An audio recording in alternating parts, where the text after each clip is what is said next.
Today's guest, guys, I thought what better to have the guy behind the camera that's been making me and Shifter Crew look so goddamn good, Dweezy.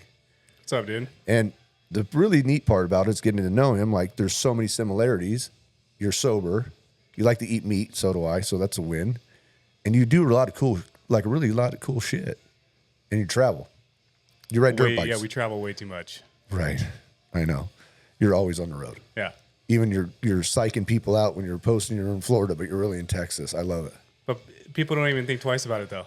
They're like, oh, he's in Florida. Cool. I know, but what the hell are you doing in Florida, jumping fucking trucks? That was my thought, too. I'm like, if I put Florida on my story, there's no way that people are going to believe that, because who's taking trucks to Florida? Right. I guess it's a thing. They do, like, mud bogging out there. Oh, for sure. Yeah. 1,000%.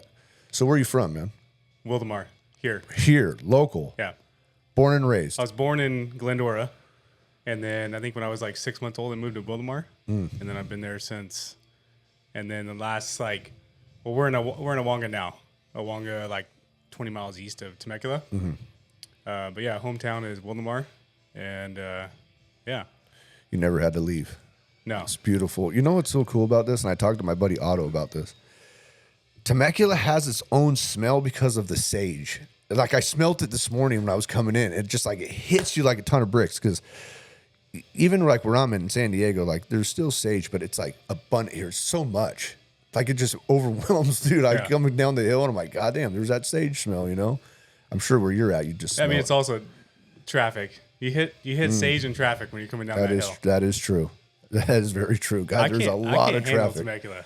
Dude, so we've had this conversation before, though, but I was here like for 10 years, and the traffic was pretty bad. I swear that they built the roads really messed up here, or weren't thinking correctly, or they weren't thinking it through. Like, let's build a shit ton of houses and have the roads completely 2-lane or narrow. Yeah, they'll figure it out later. Yeah, that's why they've been working on the 15 on the off ramp for, I don't know, 20 years. Yeah, trying to figure it out. The new off ramp's good. I think it works. There's never traffic on it. The big roundabout one. Oh yeah, right. I mean, that works good, but the other side's the same thing. I don't know. Yeah, they're finally doing something with the 215. It's beautiful. Beautiful 951. God damn it. Yeah. So, Wildemar, that's a beautiful spot. When did you decide to get sober? Because that's the really interesting part. We haven't really. I've been hit up a few times this week. We're like, hey man, so when are you going to have like a recovery, show back on? I'm like, oh, it's crazy. The sobriety thing, Yeah. How those people are just kind of put in your life, like you, for instance. I mean, the story of getting here, and then I think the first podcast I filmed here, you were talking about sobriety. I'm like, dude, no way. Yeah. Like, how does that work out every time? Right. To be surrounded around those people, Yeah. But it was 5 years ago. Life got pretty rough for a while, for years actually, and it started out. I was in a band back in my high school days. Toured the States. Like, the alcohol side of it was fun. It was just like a party part of a band, And I didn't have any responsibilities. It was just the party life. I think it came with being in a band, and it was normal, And what normal was, we were drinking like a handle of Sailor Jerry's or Captain Morgan a night, like super punk rock. And that was just normal. Yeah. And I used to brag about how I didn't have hangovers, or it's just weird, like what we brag about when we're drinking, Absolutely. And then life started happening. Had a couple kids and continued to try and live that life, I guess. The band kind of phased out over the course of 6 years.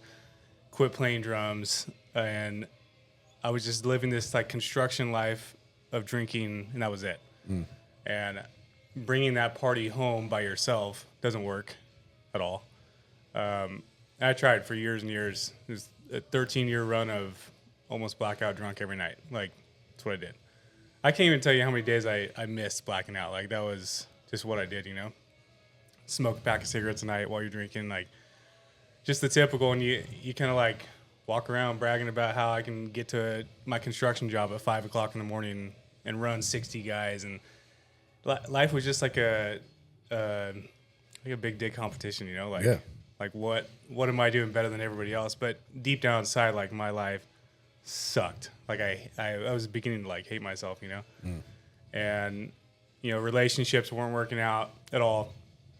Obviously, you're attracting who you are, and so I went through a few different relationships, and it was just getting worse and worse and worse. And finally, after 13 years of that, like I just woke up one morning. I'm like, dude, what am I doing in my life? Like I grew up in a Christian home, like very good parents, very good household, and it was just a 13-year tangent in my life that I just was out of control. I didn't know what to do with it, Yeah, Like, you don't have any other family members that alcoholics or? my biological dad was a drug addict and an alcoholic.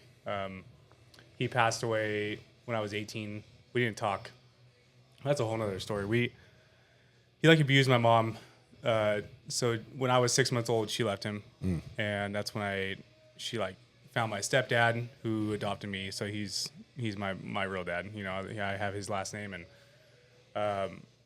so when I was 4, he kind of disappeared, and I didn't talk to him until I was 18. My half brother, I got a wild family, but my half brother hit me up one day after 12 years, and he's like, "Hey, Chris is looking for you. He's been trying to find you." But I had already changed my name, so he couldn't find me under that name, And so whatever, I ended up getting his phone number and talked to him for the first time in 14 years, and he didn't answer the first time I called. What made you decide to reach out to him? I guess maybe curiosity. Yeah, the only reason why I ask is I've had many people on the show, and I like to ask that because, so I have a daughter that's 19 too that I gave up in my addiction, and my thought and my hope is someday, because I reached out to her on her 18th birthday, which is so idiotic of me to do, forcing myself like that. It was just dumb, but I was impulse and whatever. So I always want to know, what are some of those actions? Is it because you want to know who he is, or where you come from, or? I honestly didn't really know what to think at the time. I think as a man, you have this curiosity of your real father, who this guy is, what is his life nowadays. I knew what he was back then, and I had seen him go through relationships I remember when I was 4. The only memories I have of him is him abusing his girlfriends. Just weird memories, little tidbits in my life that I have, and so I ended up calling him. I guess too, to ask him what was his. I don't know, talk man to man. What were you doing with your family, with my mom back then? Why? I guess why, And so he didn't answer the first time as his voicemail, and I just broke down in tears, sitting against a wall, just hearing your biological dad's voice after 14 years, And then he called me back 2 minutes later. I'm like, oh shit. Now I gotta. Now I gotta answer it. Yeah. You're like, oh, I got this. I got this. Yeah. So I answered it. And, he just right out the gate just asked me. He's like, "Hey, I've been looking for you. Did you take Robert's last name?" And I was like, "Yeah, he's been my dad my whole life." I said, "You haven't been there, And he said, "Yeah, it's understandable. It wasn't a weird thing to him. I think he figured, my stepdad took care of me my whole life and turned me into who I am today, Yeah. And so, anyways, we started talking, and everything was kind of cool. We were building a relationship that wasn't a father-son relationship, but more family, extended family. I guess you can say it was a little distant. He was up in Oregon, and I had planned a trip to go up to Oregon to see him the first time in 14 years. And I ended up pushing that off. I called him hey, I got to work. Bills were tight, and I couldn't go. And he passed away a week later, which tripped me out because I had a sense of I wasn't supposed to meet him, that side of it. That happened for a reason. Yeah. He passed away knowing that I was doing okay in life. So I don't know. And then the following years after that, I just continued down my road, and I'd always told myself I'm not going to go down a road of addiction like him. I'm not going to be like Chris, And Yeah. Did he die from substance? he was sober. He was 3 years sober when he passed away. Okay. He was leading worship at a church up in Oregon. It seemed like he had his life together, and which I think was maybe good for me too. A little closure that he didn't overdose, Right. So he passed away from a a blood clot in his leg, which might have been from Yeah, the most years likely. of abuse. And, Yeah. We do a lot of damage to our body, man. yeah. Especially, how old was he when he passed away? I think 53 or Yeah, something. so you think about it, man. Like, that's why we're so blessed to get clean and sober, like when we did, because I know tons of people that kind of get clean at the end of the line, man, and things just don't work out because there's just so, like, that years of abuse shit, you know? Yeah. I mean, that's great that to people that are clean and sober, though, if you die clean and sober, like, to me, that means more than anything, you know, because it's so easy to relapse. Yeah. Especially now, you know what I mean? People pop a pill and it's laced with fentanyl and you're gone. Yeah. I mean, that's probably good closure for, I don't know if you thought about it that way, but. It was good closure for me. My sister, I mean, she talked to me about it the other day. My dad passed away, I think 7 years, or no, I was 18. Mm-hmm. Jeez, a lot of years ago. Yeah. That's 16 years ago. Yeah, it's wild to think about. She Don't talked do to me that to yourself too. You're like, God damn, I'm that old. I know. What the She hell? talked to me about it the other day though, and she's like, I wish I would have just said something to him. You know, she told me she knew I was talking to him. She's like, don't tell him anything about me. So like when he would ask how's Carrie, you know, I would tell him she's good, but you don't need to worry about her. You know, Right. and so I had closure, she didn't, and then now she looks back and she's like, no matter what, like he was our real dad. I should have given him some type of conversation or something, you know. But I mean, you can't change the past, you know. That's done with, and so yeah, I continued going on through life, just kind of bulldozing my way through life, you know. And obviously, you understand the lifestyle, you know. It's very selfish, and Absolutely. I feel like you just dig yourself a deeper and deeper and deeper hole every year, you know. If you're doing it for a year at a time, year, and you just get so deep into it, like how do you change your life? Your entire life is surrounded around alcohol or drugs or whatever it is. So to think of doing a 180 in life, it just seems like such a crazy feat. Like, how do you get through that, you know? And I was lucky enough just to have an awakening moment. Life was getting very difficult, obviously. And I woke up one morning, I'm like, dude, what am I doing in my life? Like, I'm either just going to continue this and die. I mean, my body wasn't even, it was like rejecting alcohol. I was blacking out before I was even getting drunk towards the end. Yeah. Like Your liver's probably shot. Yeah. Like I'd have like 6 or 7 double or triple IPAs. That was my thing. And I'd wake up the next morning, but I don't remember getting drunk, nothing. And so I was in this weird phase of my sickness of, like, I wasn't even enjoying it at the time, you know, for years. Yeah, it becomes something that you just have to do. Were you having shakes and all that too, or no? No, that's a weird thing too. So when I got in the rooms, like day 4, I had like my neck would like sweat, you know. Yeah. Weird spots would For sure. sweat in my body. And I remember this dude came up to me and he's like, "There's no way you're an alcoholic." And I looked at him like, well, why? Like what? You know, it's obviously, even going into the rooms, you know how it is. Like when you first start going, it's a little awkward, you know? So yeah. And then I had this guy telling me that I don't have a problem. Right.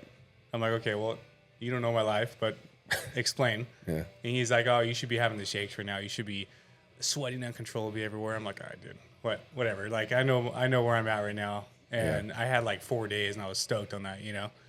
And it's just like each 24 hours just seemed like such a big feat for me. Like I was collecting W's, you know? Yeah. I mean, honestly, that makes me so mad because, and I'm not going to bash any sort of, 12-step program, but I went to this 12-step program for alcoholics and like, I just never felt at home. I never did. I was like a revolving door, but I know for a fact, cause I've seen and heard people say that sort of thing. So if you're going to say that to a newcomer that has 4 days, like, oh, go back out and use, like, I never understood that philosophy. My program is more or less like just stay, no matter what, just stay, because you send newcomers out, they die. Yeah. I mean, I'm sure that things have changed now because of the fentanyl. Is so. I mean, it's so bizarre how you can literally just die over a tiny piece of a, shard of whatever the fuck, and you're gone. So I would hope that people don't say that anymore. Like go back out and use. It's a weird thing to say obviously if somebody's walking into that room, there's something going on. Yeah. Like a normal person's not going to walk into a room and try and get help, No, you're either forced to, by jails or institutions or your parents or whatever the case is. It's like very rarely you're going in there and be like, okay, well, I got a problem, Yeah. But I mean, it's like 50-50, I would say, right? You're going to go in there because you want help and that's the direction you need to go, or you're like forced to go there. Yeah. Yeah. I think I had some weird opinions in the beginning because growing up in a Christian home, like that's a whole different, they look at AA like you don't need that. You need God. Yeah. Which is true. I believe that. But I feel like it's a activity to do to get yourself away from being tempted to go hang out with friends or go to a liquor store or whatever. Yeah. It's an accountability thing. Because if you go to church has a different outlook, I think, on sin or doing something wrong. They look at you like, well, God will forgive you, well, forgiveness doesn't help my addiction, because I still struggle within myself, but yeah, so that after 60 days, I think I was in co-ed rooms, which for myself, I do not do well with those. Like a lot of the groups around here was more like a younger college crowd. And it seemed more like a hangout session, And I kept hearing these people go in and out. I kept watching them in and out of the rooms, and I'm like, dude, this is not. I don't think this is for me, Like I need some solid men in my life that I can mirror myself after in a way, So I was invited to this meeting out in wine country, out in this ranch. It was a men's meeting, and I went out there and they opened up the meeting in prayer. I'm like, okay, it was like older guys out there. Yeah. And then they started talking about like they were giving chips out, and then one of the guys took like a 25-year, another guy took a 30-year. I'm like, dude, this is pretty cool, to see some time in a meeting. And those older guys, they don't bullshit with you. Like I would have guys come up to me after. Yeah, don't fuck with them. No, I would like share, and then they would come up to me afterwards and be like, "Hey, dude, I don't think you were telling the truth right there." But they just call you out, And that's when beautiful. The first time I got called out there, I was like, okay, maybe this is where I need to be, because you can't bullshit those guys. And so I did a couple years in that meeting, and then life started taking off. That's where like we get into like the Dweezy stuff, dude. The first year of sobriety, I was the most bored I'd ever been in my life. But I was trying to learn to be okay in that boredness, Because you get rid of the drinking or drugs or whatever people are doing, and you have 4 to 6 hours, 8 hours a day of free time all of a sudden. Like, what do you do at that time, And so then I like went and filmed some pit bike guys with my phone. The first time I filmed, that was like in 2020. I'd never touched a camera before. They were like, hey, you should come out and just hang out. Okay, cool. Go out there, everybody's drinking, smoking weed, and I'm like, dude, this is not this is not the place. So Start shaking right away, palms are sweating. Yeah, so I'm like, I gotta do something here. So I had an old iPhone 11 or 10 maybe, and like filmed a bunch of clips of these guys riding their pit bikes. And it gave me like some type of creativity sense that I used to get when I played the drums. I'm like, oh, this is cool, maybe this is something. So I went home, and like an alcoholic, I stayed up till like 4 a.m. trying to figure out how do I edit footage. I'm like researching all this stuff, and everybody's like, oh, Adobe Premiere. And then I started seeing this other stuff. Adobe Premiere is the top. It's the hardest thing to do. I'm like, okay, well, all right, that's what I want. Nailed it. And so it took me like, I don't know, 30-something hours to put this iPhone edit together. Just crazy. I'm like, that's dude, wild. This is terrible. Like this is, I don't know how people do this. Yeah. But it took a bunch of my hours, and I feel like as an addict or an alcoholic, it's easy to become good at something or to put a lot of energy into something because that's what we did it for so many years. So then you take that energy and put it to something healthy, right? And you can just like skyrocket with it, At least think you are. Yeah. And So yeah, It gets our mind off the disease because it's still there, you know. yeah, Like I'm sure that you have 5 years clean, you probably still have some bad days, or maybe you don't. You know, some people don't, but you know, the older that I was getting in recovery, like some of the toughest days that I had were, you know, as of recent, you know, and that's just like life stuff, you know, some life stuff that's going on, but kind of revert it back to, you know, doing new step work. So I like got a new sponsor and just like switching shit up and like, man, it's like, it's once you get both feet back into recovery for myself, I was like, damn, I felt like I was missing out or something, you know? yeah. To take it back though, real quick, like when did you start drinking like heavily? From the first time I took a sip. Really? So when I was 16, I was at my older sister's house, and she gave me some Grey Goose or something. Yeah. And Party time. yeah, I went bougie the first time. Yeah, dude. Party time. What do you And I mean? had like 12 shots first night. I like handled it, and it was a pride thing. Right. Oh, shit, dude. First Right, off, right. that was a lot of fun. Yeah. Second, I could drink a lot more than people that were with me that were already drinking. They're like, dude, you're drinking, you know, dude, you're so crazy. Like Right, that right, whole right, thing. right. And you're like, yeah, I am. Feeling You your know? fire, dude. You're like, fuck yeah, I am, dude. Yeah. And You want me to jump off that roof? yeah, Because I'll do it right now. Dude, this shit I used to do in the band days was so stupid. Like, they would like dare me to eat out of a dog bowl, like dog food out of a dog bowl, and like it would make people laugh. So I would just think that I'm cool, you know? Yeah. Oh, people laugh, but I'm a fucking idiot. You know, like, what am I doing? Exactly. You know, like taking shots of Dawn dish soap, snorting cayenne pepper, like the stuff we used to do for attention when you're drunk. And then you wake up the next morning, you're like, Is there any video proof of that too? dude, in MySpace days. Yeah, baby. Come on. Yeah. Find it. I'd have to find some Let's of that snort, stuff, let's snort some fucking Dude. pepper, dude. dude, we used to sit, this one dude, he was a bass player for a band. We used to sit like this and just sock each other in the forehead until Right. one would give up. Like you just sit there like hard socks, Yeah. but you're hammered. The next morning you're like in a bunch of pain, your head hurts. And you're like, Right. dude, Bruised up. so dumb. The dumbest lifestyle, dude. Yeah. Punk rock, dude. What the fuck? Yeah, I guess so. Yeah. Yeah, so 16, man, you know, when we start drinking at it's a young age to be heavily drinking, you know. Mm-hmm. It just damages our spirit. It just stops. You know what I mean? Just everything stops. When our disease kicks in, you know, and I've done enough research and I've done enough, you know, work on myself to realize like I damaged my spirit so young to where when I got clean and sober, like I became that adolescent, like very juvenile person too. You know, so here I am at 34. That's when I got clean for the last time so far. You know, I was acting fucking reckless. Yeah. You know what I mean? And very immature. And somebody told me, they're like, you know, in order to stay clean, your obsession has to go away because you will relapse if you don't work on your obsession, because we obsess over it. You know what I mean? Like, I just had that sip of alcohol or that line of Coke or whatever the case may be. You know, for me, it was like always an obsession, like the next high, the next high, the next high, chasing it. But, man, the finding like the whole spirit and having it come back.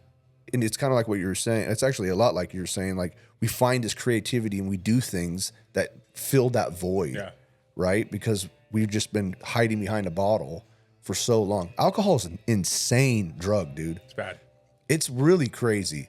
I always like raise my hand like I'm a dope fiend, you know what I mean? But on my last run, I was drinking so much alcohol to where I was starting to get the shakes in the morning to where I would do a shot and I'm like, damn, I fucking made it. You know, I thought, Yeah. I'm an alcoholic and drug addict. I'm like all the things.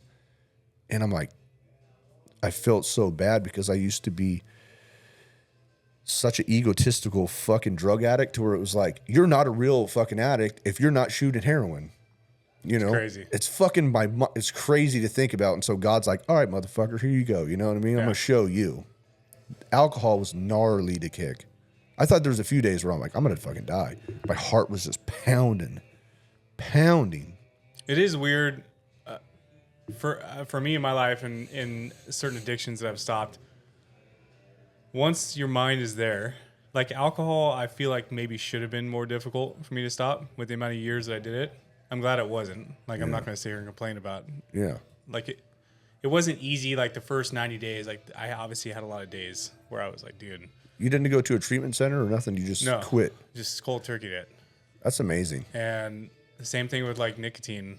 This last, I think I'm almost 3 months right now after 16 years of nicotine. That's amazing too.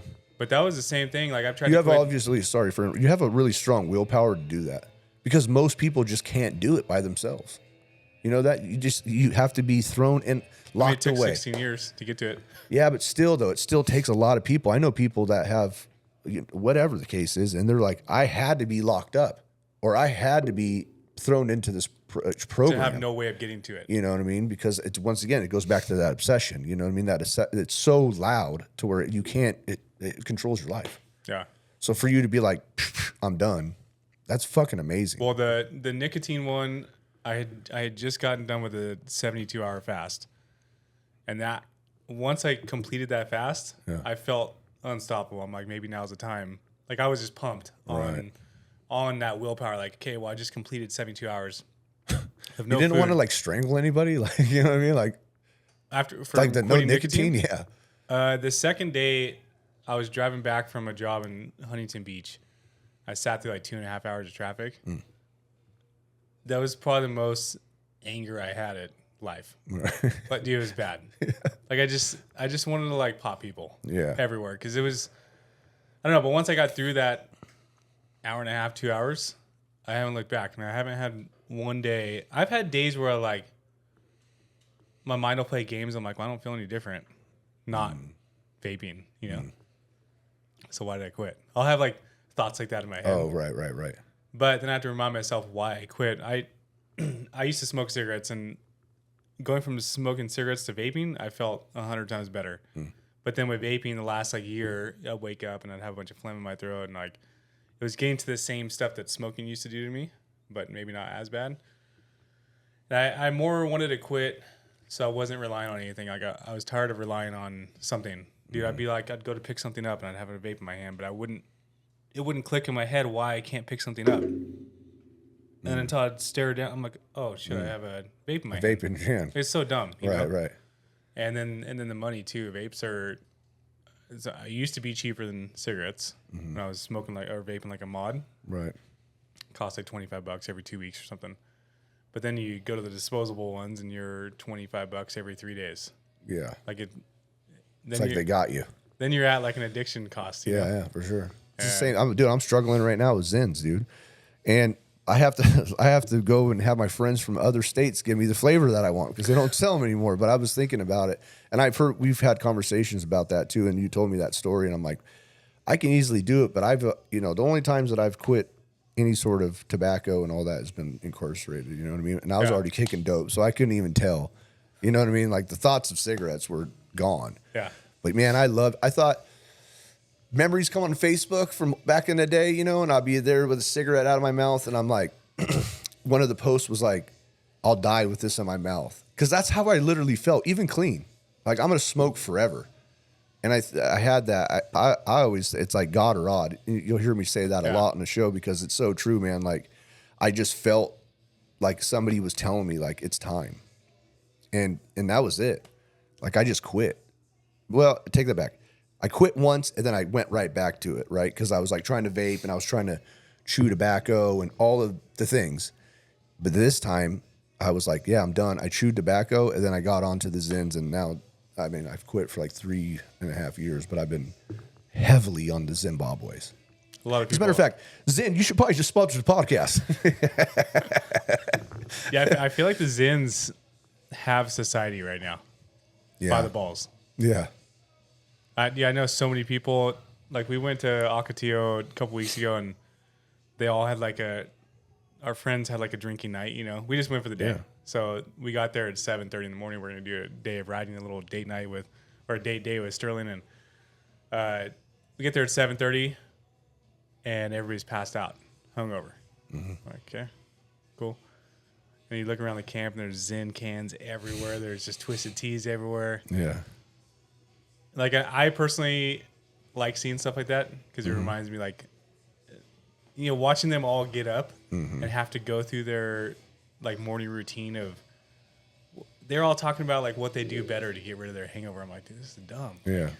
Like we're 7:30 in the morning after an almost 2 hour drive. ready to go. You know? And we know you drink. Yeah. That's how you, or pills. Yeah. At least that's what worked for me. Yeah. You start drinking. Yeah. Or they'd And be if I like, had a couple of Kit Kats, Norcos with me, baby, I'm good. Yeah. I'm flying high. yeah, but the feeling you get now of waking up and being productive, like it's unmatched. Yeah. I would never trade it for the world, dude. I can't even imagine life back then, dude. It's almost hard to remember what it was like, you know. Yeah. After 5 years, but it's also a good reminder when I see people, like whatever they can do, whatever they want, you know. People if they don't have a problem with it, then good for them, and they can enjoy it to whatever it is. But it's a good reminder to me, like, damn, dude, that's the last thing I want to do again in my life is be in that predicament. Like it's.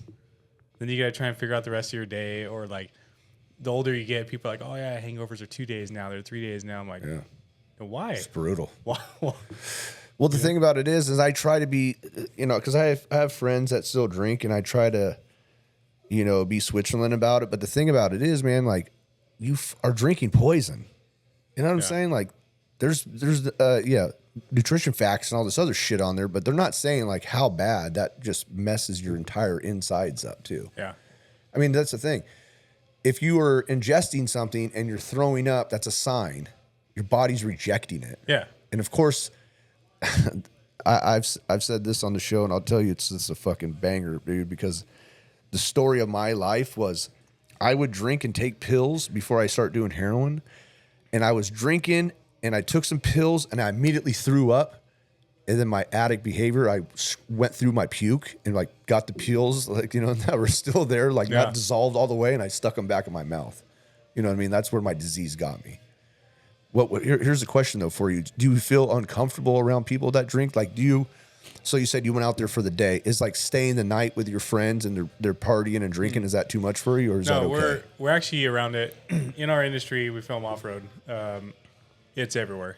Yeah. That's 99% of that population is smoking weed or drinking. And I think the first year, I felt like I was in the wrong for being around it. And maybe like, oh, maybe this isn't a good idea, you know, because I don't know what that, it's like counterproductive, I think, what I was feeling. But that was like the film side that I wanted to go down, you know.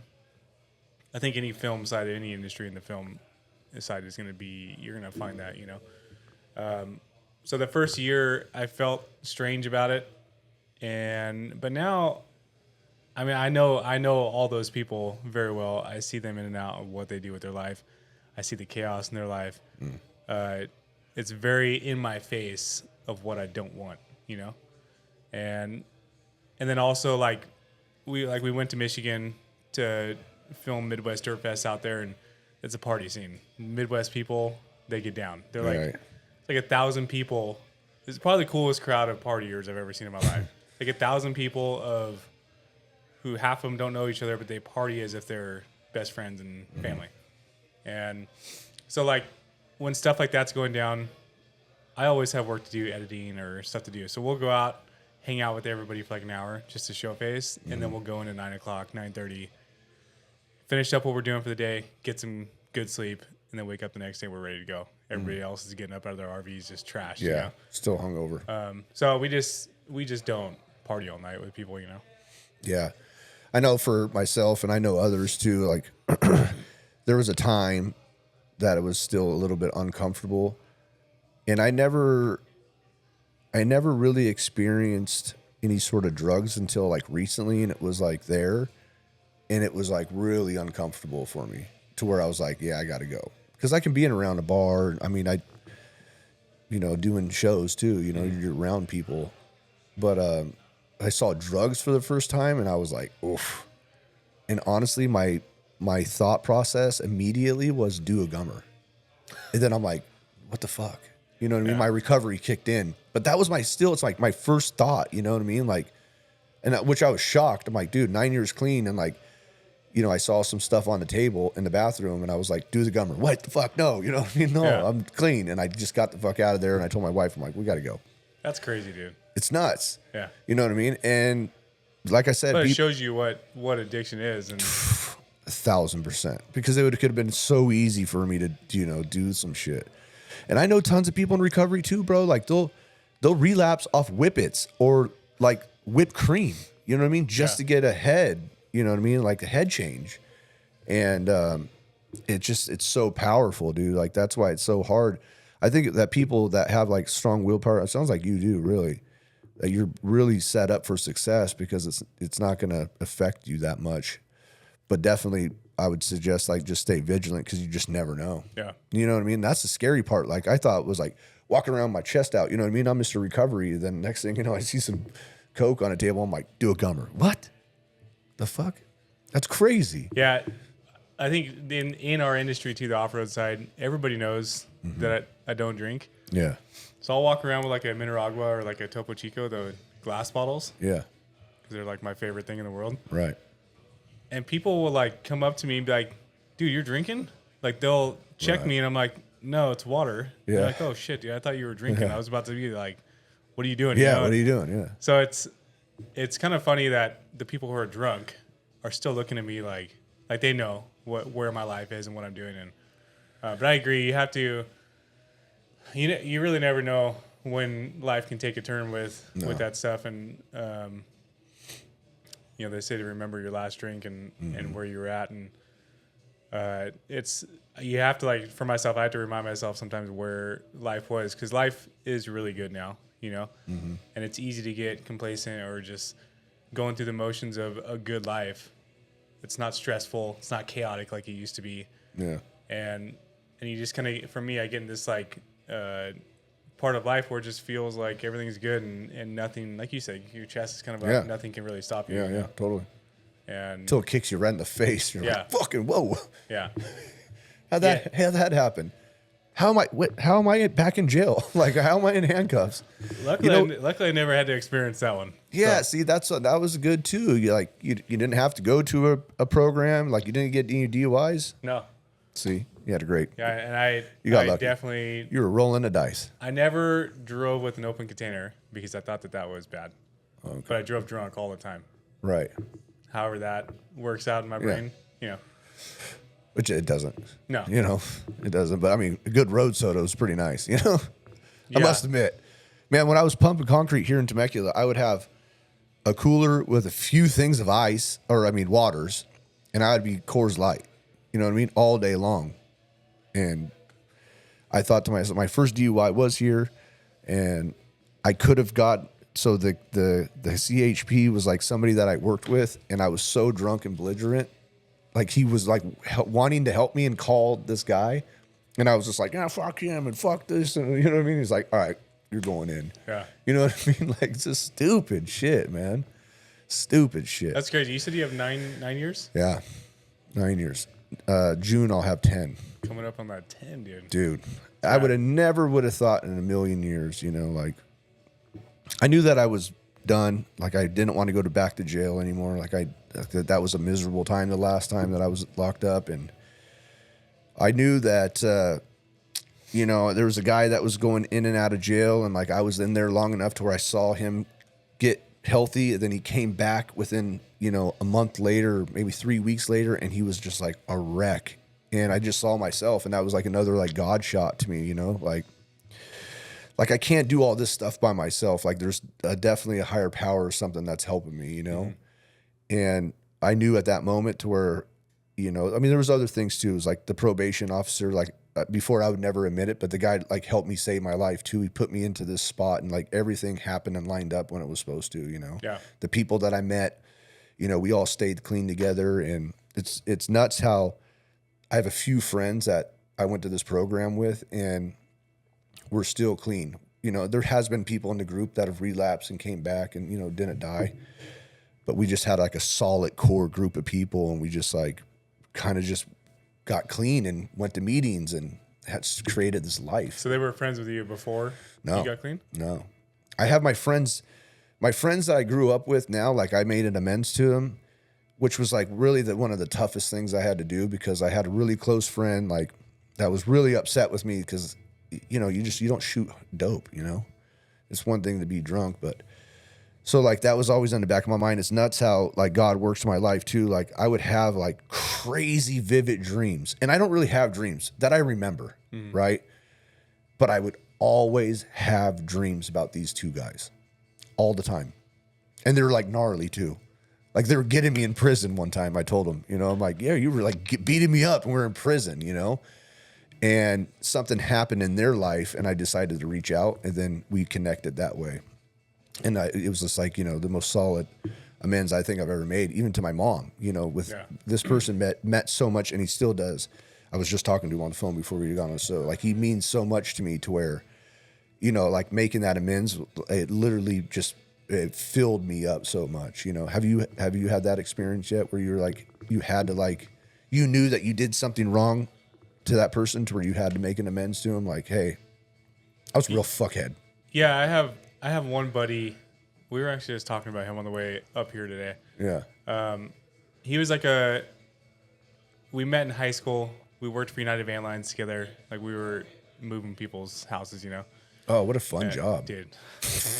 Talk about learning some work ethic. Oh my God. Dude. It's the toughest job in the world, dude. Yeah, we would do like a 6-man move. So it'd be load up like a 25,000 pound house and pack it up, load it up in a semi, drive it to the new house, unload it, unpack it, same day. Right. 25,000 pesos a year, 50,000 pounds of furniture. So crazy. 17-hour, 18-hour days. But we had like a really cool group of guys, and we were all like best friends, So it made it okay doing that job. And they were like snowboarders. We all off-roaded, and like it was just a fun group. But I used him as like a punching bag for years to just complain about my life, I wouldn't talk to him unless I needed to complain about my life because I knew that he was the one guy that would answer the phone.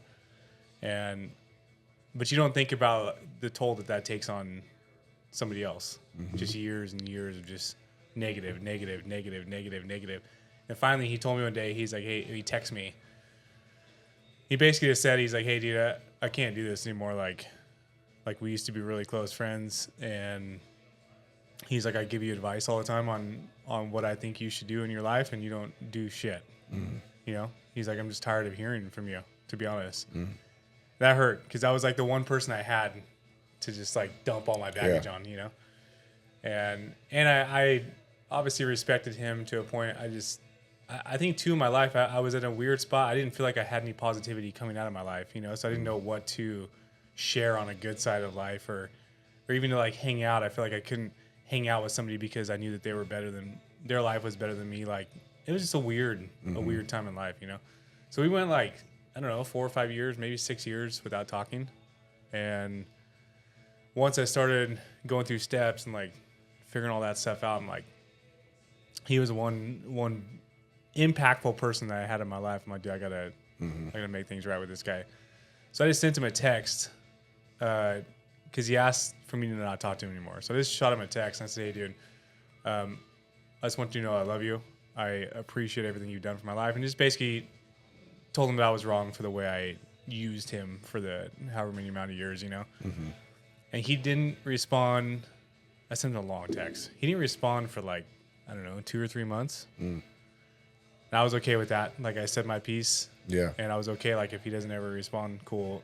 If he does, even better, All of a sudden one day he called me and it was a really good conversation, and we've kept in touch since, And and he's like going through some personal stuff right now too. So it's hard watching someone like that. Like it's almost been a flip-flop of life, and I was just telling her on the way here, I sound like an idiot even thinking about it now because he did it for me for so many years. I was telling her, I'm like, man, I don't know if I want to keep putting the energy into that, because it's almost the same thing now. Like he's not sharing any positivity in his life. It's a bunch of negative. And I'm like almost mentally in a spot where I'm ready to be done listening to it, Yeah. I don't know how this all just came to me right now. It's funny how the circle of life works, right? Yeah. Yeah, like he probably needs somebody. Yeah. Well, I think that before, he's not in recovery, your friend. So I think what recovery has taught me, at least, is like we don't kick our wound when they're down, even if it's not or whatever. So, I mean, obviously, you have to do whatever makes you feel right, but I know that there's been 1,000 times that I'm like, I don't want to hear about this shit anymore, you know, with somebody at all. And I would just be like, it's like they say love them from a distance. I don't never really worked that out too, because I was the type of guy that I can kind of shut things off, which kind of sucks in a sense, you know. But I guess what I'm trying to say is like, what does your gut tell you that you'd want to do? You know, like what would you want to do for your friend? Would you just would you want to say the same thing to him? Be like, well, hey, dude, check this out. Like, remember a couple years ago when you told me to fuck off? Go ahead and fuck off. No, I've told him like, hey, dude, let me know when life is good too. You know, like if there's good, if you're having wins, like just make an effort to make a phone call about that. You know, I don't always just focus on the negative stuff, because it's easy to do that. You know, we've all been there. Totally. Where you can't see any positivity in your life, and I do this shit. Such sucks, a dark, you know? dark place. Yeah, and I know he's in those places. It's hard as you grow up in life. I mean, life goes like this, you know. Mm-hmm. We both go different ways, and I think there's a fine line for ourselves in our own life of not indulging in other people's negativity. Like if there's no solution in it, then what are you doing with it? You know. Exactly. And, fucking bing bong. Yeah, but it's like, I mean, just in a relationship, we struggle with that, you know. Like even though you have the tools, you have the tools to do it. A relationship is not easy. Yeah. Wow. Yeah. I mean, it's the hardest fucking thing I've ever done in my life. I know. So in recovery, I feel like you are given a lot of good tools in life, you know. Yeah. And after that, it's up to us to apply that to life. Yeah. It's not easy. No. But there's days where you're like, fuck that. You know, like, I don't want to do that. Yeah, no, I'm living in self-will. Fuck you. Yeah. Yeah, it's hard. So, yeah. Is our beautiful producer today, is she sober too? She's not sober, like, by choice. She wants to be sober. Okay. I've seen her since we've known each other, I've seen her probably finish one beer. Nice. She just doesn't do it. She's the normie then. Yeah. Yeah. Yeah, when I watch her with a drink, like we'll be out at the desert and one of the other guys' wives will make her a drink, you know? Right. All the wives are having drinks. Yeah. Yeah. Come party. And she'll sit there and have like 2 sips in an hour. I'm like, what are you doing? Right. Like, why? But she holds it because she wants to she's a part of it, you know? Like, right. She doesn't want them to be like, oh, why aren't you drinking? Why aren't you having fun? That's how they just relate that. Oh, you're not drinking, you're not having fun. Yeah. You're bored. Yeah, you're bored. You hate us. Yeah. So it's funny. I know people in the industry that do that. And I was shocked because they're like, they have such a big personality. And they're like, I'll hold a beer all night long, one beer, because everybody wants to come and buy me a drink. And I was like shocked. I'm like, man, that makes so much sense. Yeah. But I would be like, buy me a drink. I'd be fucking shit fucked. You know what I mean? Like, buy me a drink. Of course, buy me a drink. Yeah. Dude, I would never. I mean, I know for myself, I wouldn't have nothing. I wouldn't even be here if I was still using. But that's amazing, though. For somebody to be able to do that, because I always made fun of people like that. What do you mean you're going to not finish that beer if we're at dinner? Like, here, I'll do it. I'll finish it. Yeah, it's weird. Yeah. Just having a sip you know what I mean? That'd be the last Yeah. thing I'd do. Like, oh, there's a little bit left in there. I got to pound that real quick. Of course. Like, it's going to do anything to you. But. Yeah, I know, but it's the fact, you know? Yeah. You got to do it. Yeah, no, so with Sterling, it works out really good for us in our relationship. Like, I'm never, like, taking care of her. She doesn't have to take care of me. Yeah. Like, we're responsible on our nights, and then we go to bed normal, wake up normal, and it's amazing. Yeah. You know? I never thought that I had to find, like, to be honest, I don't think that I wanted like a sobriety in the rooms. Like, I would see some of the people in there. I'm like, I don't know if that's like a relationship status for me, you know? But I think life just brings you who you should be with, you know? And that's what happened with us. I didn't find a party chick. I wasn't even looking, you know? And our lives just meshed very well together, you know? That's amazing. It's crazy when we find somebody that we're so attached to, you know, and like close with. But I mean, it's a plus that Sterling's not drinking though. Yeah. Because it would be difficult. I mean, for me, my intentions were very egotistical and like not self-will, like meeting as much women as I possibly could, you know, like there was a problem with women too with me. And so when I met my wife, that was like she's the first woman that I've ever stayed faithful with. I know that's like, oh, big fucking deal, but it's a big deal to me because I was a fucking cheater, a liar, a total piece of shit to women. Even when I was in early recovery, like I would be juggling women, you know? And I didn't want to live that way anymore. But I found somebody that was just as crazy as I was, and like we just clicked, right? But I don't know if I would be able to be with somebody. Like I have plenty of friends that have like normie girlfriends, and I think it would just be really hard and triggering. Because I think at the same time, like I know myself and I'm like very weak in that standpoint. Like, first of all, I really don't like to be around drunk people that much, you know? It's annoying. It's really fucking annoying. And I was going to kind of go back to the industry talk, right? It's so bizarre to me because I've had like friends, you know what I mean, that knew that I was trying to get sober in the beginning and they would like kind of be like, you know? And to me, I'd be like, okay, cool, you know? But like the people that I surround myself with now, they respect me and they literally fight for my recovery for me. Yeah. It's fucking crazy. Like, you know, Taylor is like, don't be getting a beer in his booth. Get that beer out. You know what I mean? I'm like, calm down, dude. You know what I mean? But like, he's one of the people in my life that's like really like my brother. Like he blocks out shit for me when it comes to that, you know, and like lets people know like he doesn't drink, which is cool. And I don't, have you had that where people are like, the kind of like the awe factor, like, wow, you don't drink. That's really cool. Yeah, I think a lot of people think the idea is cool. Absolutely. They're like, oh, dude, that's sick. Right. I'm like, Has it wore off on anybody though that you know? You know what I mean? Like, oh, if Dweezy can get sober, I can maybe try. I don't know if it has. I don't know. You know, I haven't had like an experience where I know, but it's funny you're talking about people fighting for your sobriety. Yeah. What was that race that I got that beer for Flipper? Remember, we went out with Zach and Prim, Battle of Prim. Come on, don't be locked up now. Yeah. No, so Battle of Prim, it's an off-road race. Yeah. And the co-driver was like, we were all going to go to the gas station. And he's like, hey, Dweezy, can you get me some beer? I'm like, yeah, sure, whatever. Mm-hmm. So I grabbed the beer out of the case. This is like earlier this year. And a different driver posted it on his story. Dweezy's going off the rails. No way. And I didn't know at first, like, but I'm like caught red-handed with a case of beer, you know? Yeah. I probably had 15 or 20 people blow my phone up. Phone calls, texts, DMs. Wow. Like, dude, what are you doing? I had to explain to everybody. Yeah. This guy's just being a dick, you know? Did he know that you're yeah, sober? He's sober too. He just thought it was funny. Oh, okay. But all right. But he has like 50,000 followers. I have a decent amount of followers. Like, yeah. Just the wrong. I was a little irritated about it. Right. Like you don't. I was gonna say, were you pleased? Yeah, you don't need to do that. You know? But it was cool to see the amount of support. That is pretty funny. That immediately came. Absolutely. Like I had phone calls within a couple minutes. You know? Yeah. Because people respect you. I mean, that's what it comes down to. Yeah. I mean, honestly, dude, to get clean and sober is not a fucking easy task. No. To stay. How about that? Yeah. You know what I mean? To stay.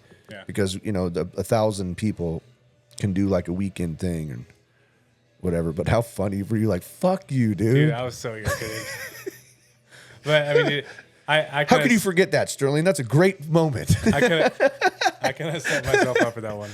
Yeah, right. But well, I mean, that's what happens, right? I mean, you just never know who's looking. Yeah.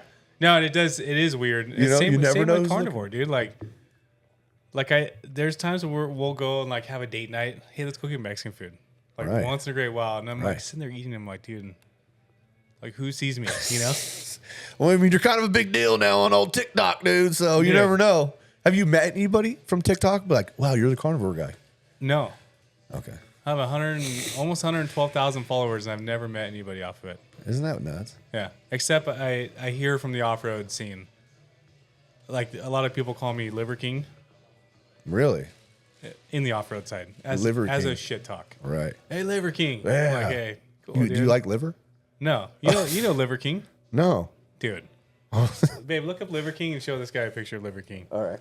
I had no idea. I thought it was like because you know, this part of the carnivore thing. No, you eat liver. Liver King this guy's like the largest human being. He's big. But He has a chef it's a raw chef. Makes him raw meat. So he always has this like spread of raw meat, and he's just like eating like a cow head and like big What? stuff. Yeah, dude. Oh yeah, I know that guy. Everybody says that he has like implants. Yeah. That was straight guys on roids. For sure. Yeah, no, well that, but for sure. But they actually say that he has implants. Like he got 6-pack implants. Maybe. I mean, they're perfect. It's like all. I know. What a douchebag. Yeah, so that was like my nickname for the last year, and because Yeah, that guy's pretty jacked. So you're like, fuck yeah, oh boy, that's me, dude. Obviously, everybody sees the carnivore side, and but yeah, the carnivore lifestyle. It's been good, but yeah, we're gonna get into it. Yeah. By the way, you're a fan. There's another thing too. Another topic. Now you're doing you want to do a podcast too. Yeah. So there's a lot to talk about today. But as you know, so far you're fantastic because you've gone to every little segment perfectly. Like you already stepped right into the carnivore spot. So bravo. You're a podcast genius, dude. Here you go. I'm trying to learn from you, dude. Yeah, right. You'll do everything right then. You know what I mean? You'll learn how to do it right. So the carnivore thing, it started obviously. Did you and Sterling do it together, or was she just? We did do it together. So is that your introductory, and you just blew up from TikTok there? Yeah. So I had a TikTok for Dweezy Films. I was doing off-road stuff. I got to 10,000 followers from my off-road stuff. Okay. And I got an invite to get monetized, but I didn't do it because my TikTok was so up and down with off-road film. Because TikTok doesn't like driving stuff. It's like, well, because they'll block it, right? It's like dangerous shit. Yeah, it's you can post somebody driving down the street, and it's like, oh, dangerous activity, you know? Yeah, they do that with like street bikes and Harleys and shit too. Yeah, so like I was like, I'm not even gonna go. I thought it was cool. Yeah. God, thanks for the invite, you know? Cool. Yeah. And then so we started carnivore diet. She committed to 30 days. I committed to 90 days, and then we went like 220 days. So walk me through, and the people that don't know, because I really don't know much. So what the meals consist of besides meat and the obvious thing? So beef, bacon, butter, and eggs is your base. Okay. Sterling has figured out how to make like carnivore fried chicken, breaded with like crushed up pork rinds, cooked in like bacon grease. Dude, it's like fire. It's amazing. Yeah. I'm gonna need that recipe. So if you follow her TikTok, she has some cooking videos on there. Really? Yeah. That's genius. You should be doing that too. I told her, but it's a lot of work. It's a lot of work for me to film her, edit, and do. I mean, it's like well, have her just do it like nonchalant, maybe, or something. I need her to pay me if I want to do this. No, but they work good. She actually got some good views on the couple cooking videos she has on there. But yeah, because that's what the TikTok's all about. Yeah. I mean, depends on what you're looking at, but honestly, man, there are so many informative things on TikTok. It's bizarre, dude. Like, especially like, what is it? My For You page. Yeah. You know what I mean? Like, it's well, right now there's a lot of political shit on there, but like, if I start liking some of your stuff, like I've been seeing other people with carnivore stuff. I was following my wife, and so like I would start to get like all these other influencers with the I think shit. TikTok is one of the dumbest platforms, and it's one of the best platforms, I think, too. Like, there's a lot of info that no other platforms are allowed to put out there. Yeah. Like the political side of it. Right. Like TikTok just it's wide open. Exposes everything. Yeah, it's wide open. But it is also scary too. Like you don't know what to believe. There's some stuff that's a little far out there, and yeah, I like putting on the tinfoil hat at any point, any time, and I'm like, conspiracy. Yes. Yeah. Let's get into it. There was a point in time, probably 6 months, where I kept liking conspiracy videos, and TikTok took me down almost like a dark hole, dude. Dark hole. Like right? Like I had to stop. Because I'd come home like, yeah, Russia's doing this. Yeah. Sterling's like, hey. Yeah, okay. Yeah. So there was I gave up on TikTok for a while. And then she was at work one day on a Sunday. I kept seeing these people like talking about carnivore. I'd get it on my TikTok because my parents were on carnivore, so they'd always talk to me about it like, oh, Doug, you got to do carnivore. And so, so when you're not eating any sort of vegetable? Nothing. No. So it's strictly meat. We eat steak, eggs, bacon, and chicken once in a while. We've had fish a few times. So are you buying your meat from like a butcher? So I got sponsored by a ranch. Really? In Texas. I got sponsored by 2 ranches, but I started working with the one in Texas because the meat was better in my opinion. But he sends us like a, I don't know, 40 or 50 pound box a month. No kidding. Yeah. That's friggin' beautiful, man. Yeah. Because that is so expensive. Yeah, it's like a $400 box. I mean, it's not. I mean, okay. I mean, but still, that's pretty high. We still buy. I mean, we run out of meat, obviously, so we'll go buy some prime cuts from Stater Brothers, or she picks up stuff from Sam's Club once in a while. But yeah, so that's definitely helped. Like I've gotten sponsored by Carnivore. Carnivore. They just is it cutting board? Yeah. Okay. So they just sent out. I mean, the cutting board is this thick, just white oak. Yeah. The heaviest piece of wood I think I've ever lived. Well, I think I just saw your TikTok. I believe I saw the board too. Yeah. What about knives? No knives yet. Come on. I know. It's I need all. some. It's like the whole kit and caboodle here, I dude. feel like to be a legit carnivore person on social media, you have to have like the fat square knife, you know? Yeah, Those no, big chef 1,000%, absolutely. The big chopping And thing. that's where you're like slicing. So your here's the steak deal. up. There's the edit. Put it on your TikTok. Boom, baby. Yeah. Next thing you know, I guarantee you, if you really did that, you will have companies hit you up and be like, "Here, I got some knives for you." I'd be down because we need new knives. Yeah. So, no, so Sunday afternoon, I kept seeing all these people just making the same videos. They put a cutting board, put some steak on there, and just talk about the carnivore diet Yeah. while they're eating. And then I look in the comments, and everybody's talking crap about them eating on a cutting board. Like, it's very like controversial comments. I'm like, okay, let me try this out. I did like a minute and a half video, and I woke up the next morning, and it was at like 200,000 views. I'm like, 200,000 views. yeah. Damn. That was just the start. Like, I was like, dude, there's no. Is it because way. trolls were commenting on your stuff Yeah, too? I had Like going like you're, you know, I had like over 100 comments on there. Yeah. People like, oh, why do you have to eat your food while you talk? Like, so I just started answering back to everybody. Oh, you did? Answered to all those comments. And then the next day it was at like 700,000 views. And then the next day it was at like 2 million views. And then now that one's at like 7 million off views. one video Yeah. of a carnivore diet. Yeah. So I had That's friggin' amazing. it seemed How long ago? probably, it was in May. So right when we quit our jobs.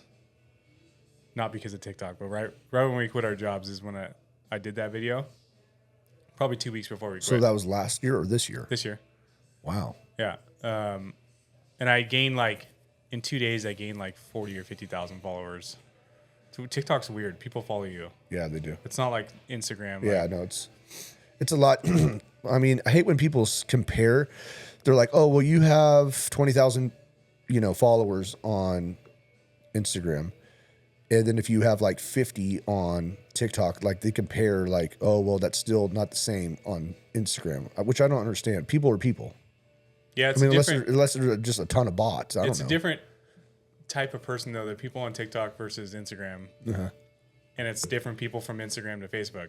Yeah, it's Like, true. I feel like it goes Facebook are the oldest crowd, Instagram's like middle, Right. college and up, and then TikTok's like the younger crowd. But on the health side, we have, like, I have a ton of older people that follow me and comment constantly, and they're messaging me, asking for help on stuff. Like, the amount of people, that's one of the reasons why I kept doing it, is the amount of people that get to know your story and you start seeing them change their life Yeah, for the same thing. yeah, I agree. They're like, oh, I started carnivore because of you 90 days ago and I've lost 40 pounds. I'm like, yeah, it's crazy. Yeah, You know, like, so it's working. yeah. And then listening to like Thrasher, like listening to his story of how he's helping people out. Like, I would never get to that level because that's not the direction in life I'm trying to go. But Yeah, but you could though. I mean, just think about it because you have the following now, to where you can literally probably make some decent coin doing it. I did make some. I have a question. I see. Here's my shit's kicking in right now, bro. It's kicking in. Yeah. Sterling. It's more of like a question for Sterling. So my wife, we not doing carnivore per se, right? But we were like really eating a lot more meat, and she struggled for the longest time with like postpartum, like even throughout. I mean, even like right now, she'll still have episodes. So she was taking these liver pills and all this stuff, and it was actually making her feel really, really good. And then eating all this meat, she lost weight and was feeling better. And like for, you know, with like women and, you know, all the shit that goes with their fucking, I can't even have a brain fart of it right now, but like, how did it make you feel? Like, did it make you feel any better? Like, The first 2 weeks was hard. really? Not feel good at all. Yeah. So she was like saying her mental state was like better. Oh yeah. Like, you know what I mean? Like everything, You like get sharp. the you know, the time of the month and all this shit. Like she was not even PMSing, you know what I mean, at all. Which was That's not good. which was nuts, you know what I mean? Like she was like just kind of, well, you start eating red meat and start taking these liver pills and like things, and then she stopped taking them, and so PMS came back, and then Yeah. my wife came back, you know? So It's crazy how fast stuff goes back. hormones, So, Jesus fuck. That's what I meant to say 12 hours ago. it changes everything. Yeah. Just so elimination diet, getting rid of all that stuff changes everything in your body. Yeah. And a big thing for me, I had psoriasis. I struggled with psoriasis the majority of my life, and went to doctors. They always gave me creams. They gave whatever. Always nothing worked. And then they would tell you like, well, we have no cure for it, but try this steroid cream. Okay, well, what is that? Yeah. What is that going to do for me? Oh, it helps. You sure? And it would make it worse. It would like make it spread on my skin, you know? So I kind of accepted I'm just supposed to have psoriasis my whole life. So it was on my feet really bad. And like 50 days into carnivore diet, disappeared. Everything was gone. First time in like 20 years. I'm like, dude, no way. That's Like, crazy. and so we did like 220 days of no cheating on the carnivore diet. And then people kept asking me like, hey, what happens when you cheat on the carnivore diet? So I was like, you know what? I'm going to do a 7-day eating like normal Cheat, yeah. and see what happens. And I'll document it all. And I made it 4 days and I gave up on that. I could not. Like, it just What felt were like you feeling? I just feel like an absolute piece of shit. Okay. Like kind of like mentally Yeah. down. I felt puffy. My joint, the day one, my joints started hurting again. Day one, I mean, just like immediately, my like wrists were hurting. Everything was hurting, and then my psoriasis came back like 10 times worse, and I still have it. That was like, I don't know, 100 and something days ago. So you don't eat any pasta, nothing, No. and you're still doing this diet. Yeah. Well, we're back on it strong now. Okay. Yeah, We- because traveling, like, what do you do when you travel? I mean, obviously you can order steak and all that wherever you go, I guess, you know. But Usually everywhere we are, we have an RV, so we'll go Yeah. get steaks or something and just cook them up in the RV, and then so what was for breakfast this morning? nothing. We usually don't eat breakfast. Oh, okay. So, So- what about lunch? We'll eat dinner tonight. So you don't eat lunch either. No. You only We eat one usually meal a day. Once a day. Well, your appetite changes if you're strictly on carnivore. Like, it's almost hard to eat once a day. Like, you kind of have to. Because of all the protein. Yeah, it just takes a while. Your body's breaking down all the nutrients that it uses putting it. Yeah. And it utilizes that. I mean, you can go. That's why like doing a 72-hour fast wasn't very difficult. You know what I mean? Right. Okay. That makes sense. I mean, I've heard that though too, because there's so much protein in it to where you're kind of full. I mean, I mean, I felt that way. We go to Costco, right? And if you ask the back, they'll give you like a whole thing of ribeye to where you cut it up. Yeah. So I was cutting it up. As a matter of fact, I still have steaks in there. But I'm like, your deal sounds great because $400. I spent $200 on that. Yeah, I mean, it's a lot of ribeye, but it's pretty fatty though too. Do you eat the fat? Yes. Everything. She eats more than me. Like, there's times when I'm full. Yeah. And I'm getting to that last bit of fat, and it's like the last thing I want to think about is that fat. Yeah. So I'll just slide it over to her, and she just Goes to town. handles it. Yeah. What about your cholesterol? I haven't got anything checked. See, that'd be kind of like I would be interested in that because they always say that like fatty stuff, bacon, and all that gives you very high cholesterol, which So is probably fucking false. But my parents, they've been on it. They're not super strict, but they've been on it for probably a year now, and or maybe a little over a year. But they used to be on like high blood pressure medication. They were Yeah. on meds. You know? Yeah, yeah. They're in their 60s, and my dad just turned 70. And so after 8 months, they went to the doctors, got a checkup. They were taking off all their medication just from carnivore diet. And they were on this stuff So for years. crazy. My mom was on thyroid medication, high blood pressure, took it all off. And my dad, he was having trouble seeing through his glasses. So he goes to the eye doctor, and his eyes improved by 2 prescriptions. at 68 That's years old, insane. 69 years old. Like, You start seeing again. it's Let's try it with a blind guy. yeah. No, so I was blind and now I can see. Thank Yeah. you, carnivore. yeah, just ate a couple steaks and now I can see, so we're good. So honestly, for me, that was enough. Like after hearing their results, Yeah. for me, I'm like, what? I mean, I don't mind going. Everybody on TikTok wants to know what my results are. Yeah, for sure. So I don't mind doing it for that reason. But as for my health, like I think you could just listen to your body. I know what I used to do to my body. Yeah, no, 1,000%. But the thing about it is you would want to know what your body was before you started it, because then you can compare, right? I mean, Yeah. you could still do it. Yeah, that's the problem too. Is I never knew. what it Yeah, was so you before. never know. I mean, you could have been on a verge of a heart attack for all you knew. It would have been nice to get my blood Yeah. work done when I was drinking, and then have 1,000%. it now, you know? 1,000%. Yeah, I mean that's nuts, man. So I just did my blood. Well, I did my blood 6 months ago, but I also did it. So a turning point in my life too was like I was just feeling really slow and just like tired, and all of a sudden it was like a brick wall hit me. You know what I mean? I was never the type of guy that would like go home and like take a nap unless I woke up really really early from work. Blah blah blah. But I was just like sluggish, man, and so I went to go get tested, and I had not like the bells are going off, high cholesterol, but my testosterone level was completely low, like low to where I was like almost pretty much fucking dead. Yeah. I couldn't even believe it, man. But it's reading about it. It's all of the food that we eat that's literally killing our testosterone as a man. That's fucking wild. And it's scary. horrible. It's scary at the same time. Well, I'm fat. Like I've said to you a couple times, man. I am so fascinated by it. I wish I could. The problem is I hate eggs. I hate eggs. No matter how they're cooked. Fucking no. I can eat. It's so bizarre. I can eat deviled eggs. I can eat hard boiled eggs. But if I smell an egg fried, then it has that smell. I'm just like I'm done. What if you fried in bacon grease? I mean, I probably could. Do you have a chickens? No. How much? You must be, dude. You must be No, we rich go- because eggs are like fucking $1,000 now. You know what I mean?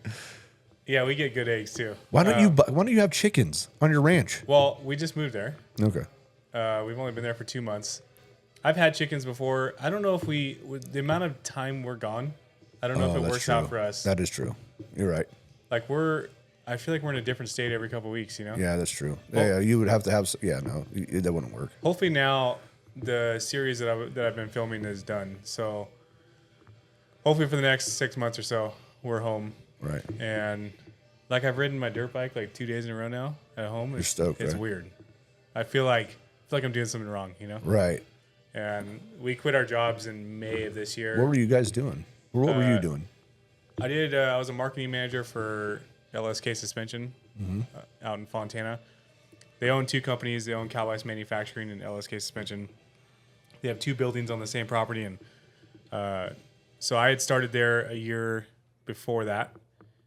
And Sterling, I got her a job at Cowboys Manufacturing. She was programming tubes on CAD. She learned how to do CAD there. Nice. And so then, I don't know, I was kind of getting over the whole corporate.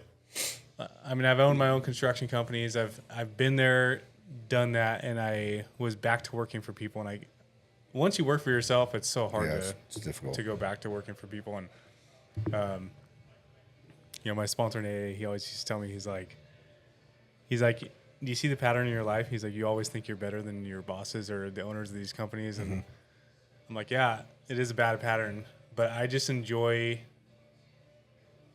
I can work 18 hours a day for myself. I don't stop, you know, and it's hard doing that for somebody else when you're on salary and you're like, what is it doing for you, you know? So like in December of last year, I was getting to a point where I'm like, dude, I can't do this anymore. Like I've already put in 3.5 years into Dweezy, but it's been like 50% at times, 70% at times, never like, and it's growing, you know, it was growing and doing its thing. And I'm like, either I jump in all the way and figure out a direction for Dweezy that I can make a living and do something with this, or stop it. Because it's like, it was like a weird time taker of my life, you know, but I enjoyed it. So we started talking about it. I'm like, hey, I think I want to quit. and just go full time with Dweezy. And she's like, Sterling gets a little scared to change, you know. I'm like a bulldozer. I don't care. Like, Yeah. I'll just do it, which probably isn't good. There's probably a good balance between the two of us, you know. Yeah, of course. And I'm like, no, I think we can do this. Like, how about we become a dealer for Baja Designs, PRP, all these brands, like, and then we can sell stuff as like a drop shipper, and then maybe have a store one day, you know, like whatever, just throwing ideas around. And so we did. We formed LLC for Dweezy. The Dweezy shop is like the actual name of it now, and we started like becoming dealers for, I don't know, like 25 companies we are right now. And then the TikTok stuff started like around that same time, Yeah. which kind of gave us that extra push. Like, okay, well, we're making money on social media. That'll at least help us. Like, I didn't want to focus on money from social media. Like, that's not, to me, it almost seems fake. Like, Yeah. to make money off of social media. I don't think it's. I think it's something that can just like stop too. Yeah, that's what I'm saying. Like, if you put all your eggs in that basket, like, Yeah. does TikTok stop in January? We don't know. You know, Yeah. you have no idea. Right. So I'm like, whatever. Timing wise, like, it's helping us pay bills. So let's just quit. You know, let's just start this thing. And I think we've only made 2 sales for other brands. Like, we haven't had to lean into that at all. It's been like, we quit our jobs and like the world just knew, like, okay, well, Dweezy Films is available to hire for.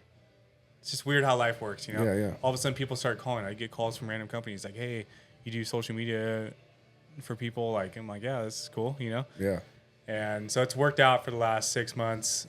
Obviously, getting hooked up with you guys, with Taylor down there. Yeah. I mean, that's a perfect example of how things just work out. Yeah. You know, dude, our stories are so similar, dude. Like, literally at last December, that's when I was at my turning point too.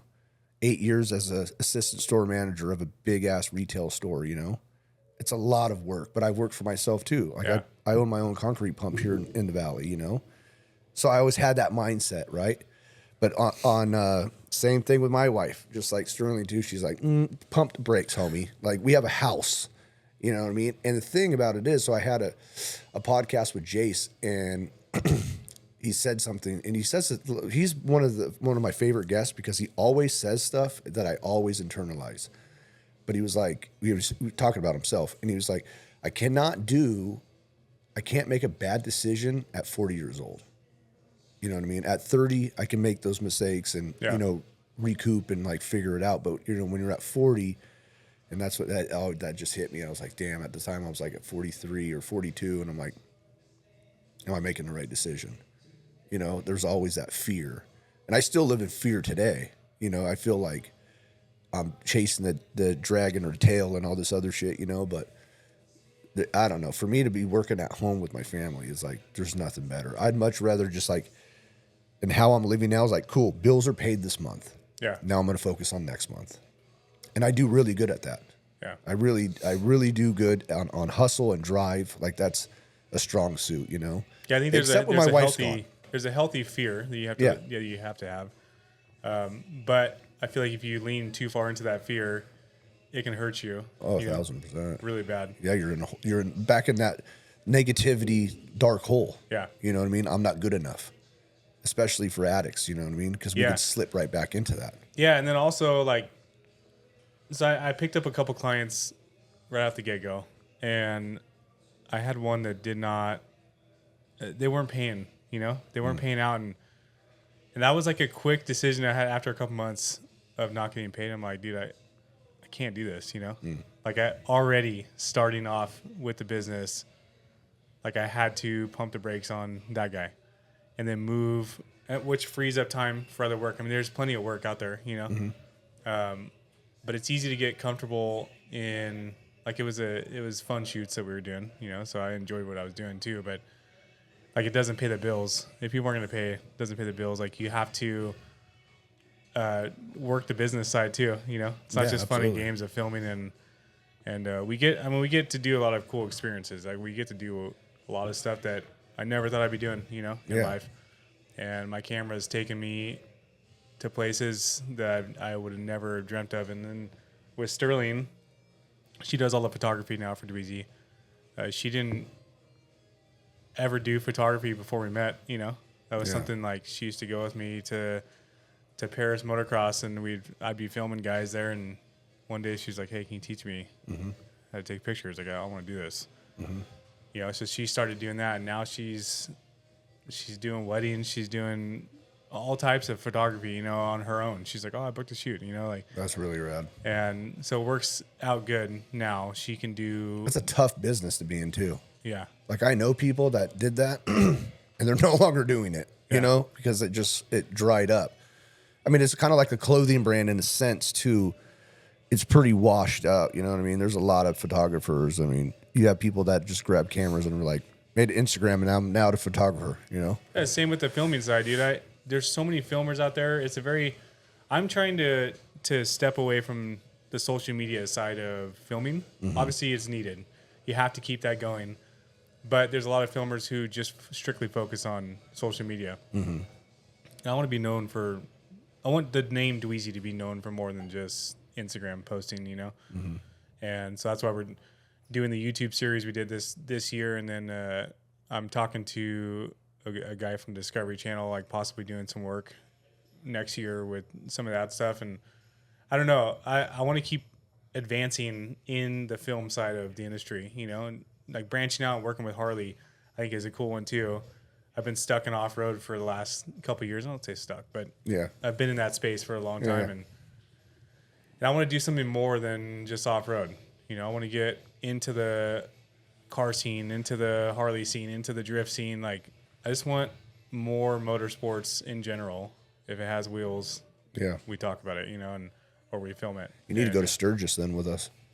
Yeah, we talked about it. Like you can get so much great footage out there. Not to mention big corporations or big brands would pay you. How do we get a booth set up out I there? already got you, dude. Done. Be sick. It'd be done. This place at the Thunderdome. So we went there last year for the first time, and now our friend is like he's the coordinator for it.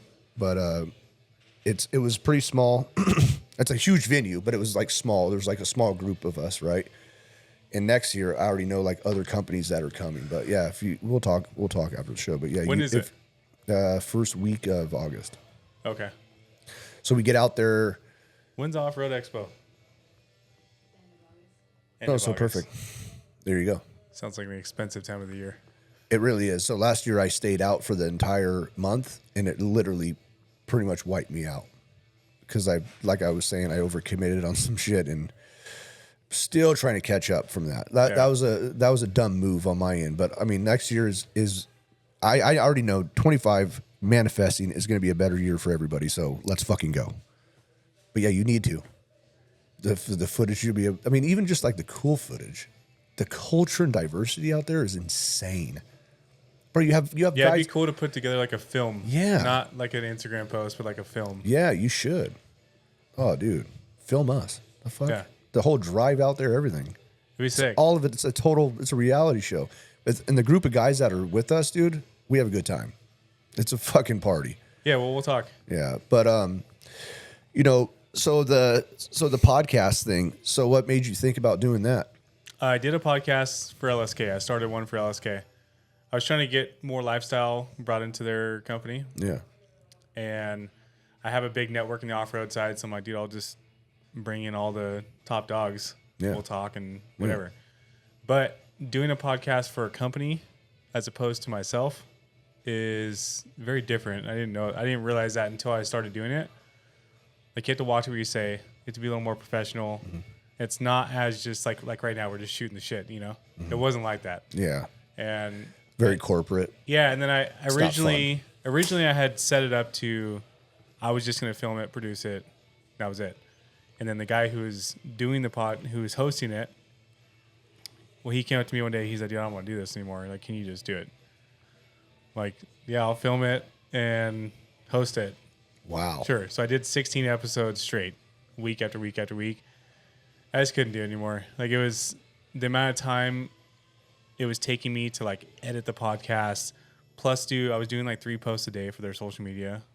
It's a lot. It was just way too much. It's a lot. And so now, living at TCB Ranch, there's like a cliff that overlooks the entire valley. where that cactus is that was next to me. And I was like, dude, it'd be sick just to do like an outdoor, sit on a couple chairs or whatever. And, or bring their vehicles, whatever their vehicle is, bring it up there. You can even sit in the chair in the vehicle, do whatever. That's cool. And just see where it goes. Like Frank from FDR, he hit me up. He's like, dude, it'd be cool to bring some of the guys out there. Yeah. And do some of that stuff. Gabe Franco, he's a drift guy. Yeah, I saw that. He's been messaging me. So he's coming out in December. So right now we have a drift guy, Harley guys, pre-runners. That'll be in December. So it's a good start to have like different types of industries, you know? I think I mean, as you know, with anything, like consistency wins. And I know it doesn't really water down podcasts, but it does affect it when people start podcasts and then they just give up after like 3 episodes because there's like so much momentum, and then it kind of takes it away. Like I've seen it in my analytics, like, you know what I mean? People that are close to me, like they want to start a podcast, I'll support it. I'll help you do whatever you got to do. And then 3 or 4 episodes, and then they're just done.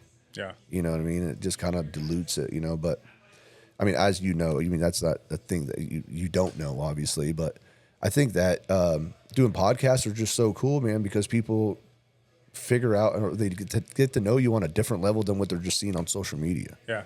You know, I mean, people might follow you on Carnivore, but didn't know that well, you talk about your sobriety on there though, too.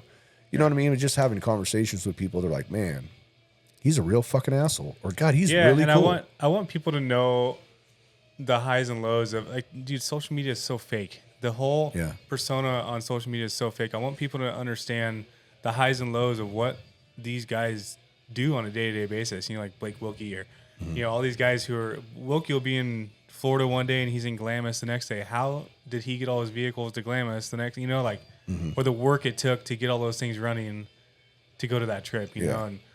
And all we see on social media, Wilkie does a good job of like showing what he does on a day-to-day basis, but a lot of guys, it just looks like this fantasy life, you know? Like, oh, this guy just has $1 million truck and he's just sending it all the time. Yeah. You know, but all the time. But what's it taking of him like working in his shop till 3 or 4 in the morning, you know, troubleshooting something on his vehicle to get it ready for the next day or whatever it is. Like, I just want to break down what it actually takes to get some like reality in people's brains. Cause, I don't know. I feel like social media, people they feel like they have to just show off what's going on in their life, you know? I mean, I'm guilty of it. We just make life look good, you know? Oh, we're out on a dirt bike ride at TCB Ranch, you know? Like, yeah, totally. I'm a fucking duck, dude. Yeah. Straight up. Yeah. So I don't know. We'll see how it goes. I think I'm going to drop 2 a month. I'm going to try and get 4 or 5 of them done before the new year.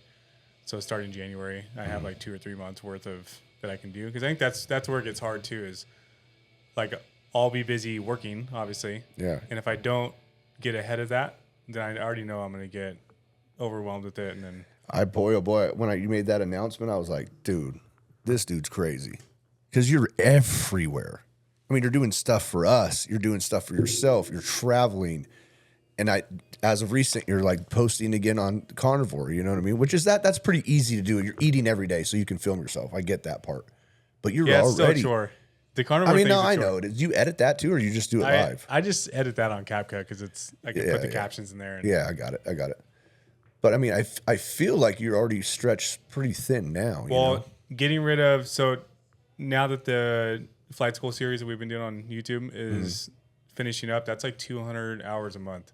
Oh, wow. That I've been doing on top of that's a lot. All this stuff. So if I don't feel that time right now, like I'm just going to be, I don't know what I'm going to do with that time. Right.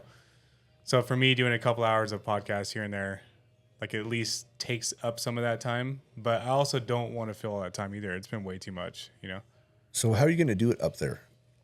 You're going to bring a generator for electricity? No. Or do you have electricity up there? For the mics? Yeah, for a podcast. No, I'm just gonna run. I have some good mics that just run through the. Oh, okay, I see. Yeah, so like when I was on my bike, I had one of those mics. Yeah, I got it. Okay, that's cool. I mean, having it outside like that's gonna be pretty interesting too. I would suggest like do it if it's raining too. Like do it raw. I honestly thought about that when I was riding up there. I'm like, dude, I should say something like, "Hey, rain or shine, we're doing this," you know. See where those guys are really at. they'll be like, well, I'll just wait till it's sunny, dude. It'd be kind of sick to Dude, do a hell raining yeah. podcast. Like, it's just pouring rain and you're talking.